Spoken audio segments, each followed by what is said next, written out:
WrestleMania Part 2 has concluded, and it was interesting. It was an interesting Mania. We knew it would be interesting going into it with no crowd, but they tried to make the most of what they had, and we got to talk about probably the, I don't know, most confusing match? I'm going to call it confusing match in John Cena versus Bray Wyatt. I don't know what to say. Honestly, I'm going to be completely honest. I watched it twice because the first time I watched it, I thought it was a promo to the actual match. You know, the little pre-show promo you got before the match comes out. That's what it felt like.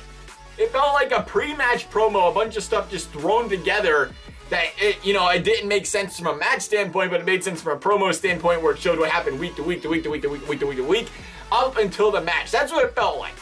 So I don't know. Because the thing was, it was a very unique Mania. You know, having no crowd in any sporting event makes it feel kind of awkward, kind of, because you're so used to that crowd hyping up everything during the live events like that, and to not have that, it gives it a different feel to say the least. But WWE, I thought they was pretty smart here with having, the Edge versus Orton street fight. You don't need the crowd for a street fight like that, the last man standing type of match, whatever you want to call it.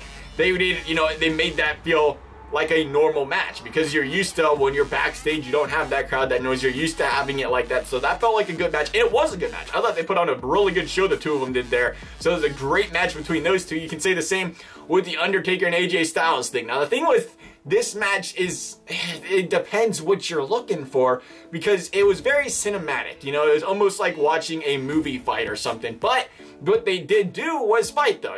The thing with the Bray Wyatt Cena thing was we didn't really see much of a fight. The Undertaker and AJ Styles thing was essentially a buried alive match done in, who knows, God knows where they did it. But they still did it, and it was kind of cool the way they did do it, because it was still a match at the end of the day, and it was a buried alive match, something we have seen before in WWE. It was just done with, the music and the lights and everything else done a little bit differently there. But again, it was a great thing by WWE, adding matches like this that did not require a crowd to make the matches, feel complete.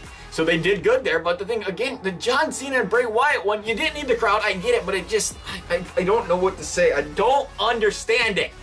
I don't get it. Please explain to me. I didn't even feel like it wasn't a wrestling match. I love both of the characters, and I love both, the promos and everything they can do together, and because of that, the Thug Life, the Bray Wyatt, the Fiend and everything, all that stuff's great, but, you kind of want to see, at the end of the day, you want to see a wrestling match, which was not what that was, I guess, but beyond that, it was still, a cool storyline between the two. And it was a great WrestleMania. I think the match card, when you went into this WrestleMania, crowd or no crowd, you thought this was going to be a good WrestleMania this year. One of the better ones, I think, from a match card standpoint in years we've seen.